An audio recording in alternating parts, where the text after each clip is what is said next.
Assalamualaikum warahmatullahi wabarakatuh. Kembali lagi di video pembelajaran Bahasa Indonesia materi untuk kelas 12 tingkat SMK, yaitu menganalisis sistematika dan kebahasaan kritik dan esai.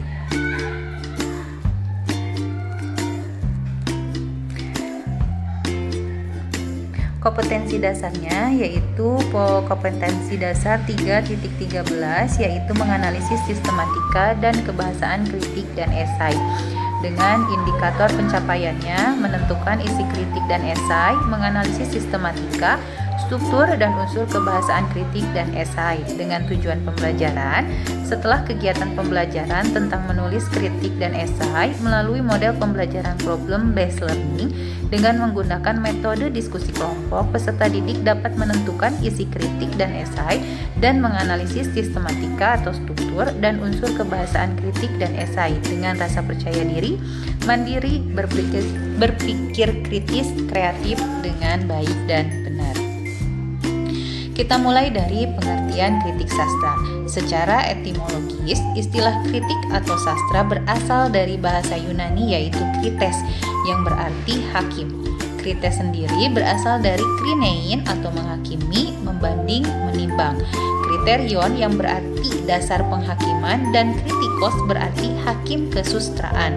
Bentuk krites inilah yang menjadi dasar kata kritik. Secara harafiah, kritik sastra merupakan upaya menentukan nilai hakiki karya sastra dalam bentuk memberi pujian, mengatakan kesalahan, memberi pertimbangan lewat pemahaman dan pengertian yang sistematik.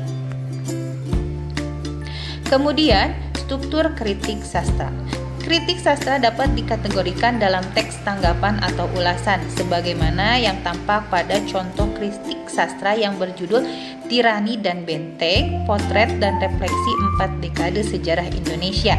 Teks kritik sastra memiliki struktur sebagai berikut. A. Pengenalan isu atau tinjauan karya. Di dalamnya berupa identitas penulis, karya sastra yang pernah dihasilkan, penilaian secara umum, termasuk gambaran isi karya sastra itu sendiri atau sinopsis. Kemudian B. Pemaparan argumen, berisi analisis berkenaan dengan unsur-unsur karya berdasarkan perspektif sudut pandang tertentu dan interpretasi penulis terhadap karya sastra. Pada bagian ini dikemukakan juga fakta-fakta pendukung untuk memperkuat argumen penulis. Dan C adalah penilaian dan rekomendasi, berisi timbangan keunggulan maupun kelemahan karya sastra yang diulas. Pada bagian ini dapat pula disertai saran-saran untuk khalayak terkait dengan kepentingan pengapresiasiannya. Kemudian pengertian esai. Adapun yang dimaksud dengan esai menurut Kamus Besar Bahasa Indonesia adalah suatu karangan atau tulisan yang membahas suatu masalah secara sekilas dari sudut pandang pribadi penulisnya.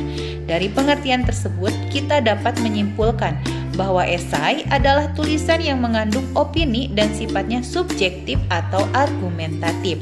Pandangan-pandangan pribadi tersebut haruslah logis dan dapat dipahami dengan baik. Tidak hanya itu, argumen yang disampaikan dalam esai harus didukung oleh fakta, sehingga esai tersebut tidak menjadi tulisan yang fiktif atau imajinasi sang pengarang belaka. Kemudian ciri-ciri esai ditandai dengan fungsi esai berdasarkan contoh bahwa esai merupakan teks yang berfungsi untuk menginformasikan segala sesuatu, baik itu fakta, data maupun peristiwa, termasuk pendapat dan pandangan terhadap fakta, data, dan peristiwa agar khalayak pembaca memperoleh pengetahuan dan pemahaman baru tentang berbagai hal yang dapat maupun yang terjadi di muka bumi ini. Kemudian struktur esai. Untuk menulis esai yang baik, terdapat struktur dari esai yang harus diperhatikan penulis. Di antaranya adalah sebagai berikut. 1. Pendahuluan untuk mengungkapkan topik atau tema yang akan dibahas. 2. Isi atau pembahasan dari topik atau tema tulisan secara lebih detail. Dan ketiga adalah kesimpulan atau penutup untuk merangkum atau menyimpulkan apa yang sudah disampaikan. Kemudian ada yang disebut dengan kaidah-kaidah kebahasaan. Kaidah-kaidah tersebut dapat dijadikan sebagai ciri ataupun pembeda dengan jenis teks lainnya. Kaidah-kaidah yang dimaksud adalah sebagai berikut. A. Penggunaan bahasa yang bersifat denotatif. Kata-kata yang digunakan dengan kalimat pendek sesuai dengan kebutuhan, pemakaian kata seperlunya dan tidak berlebihan. B. Penggunaan kata kerja material atau kata kerja yang terkait dengan melakukan kegiatan atau tindakan. Contoh, namun ada juga masyarakat Aceh yang memakai jasa tabib untuk membantu menemukan barang mereka yang hilang. Kata memakai, membantu, dan menemukan merupakan contoh dari kata kerja material. Kemudian, C. Kalimat fakta yang mendukung argumen yang dapat kita kaitkan dari fenomena yang terjadi dalam kehidupan masyarakat.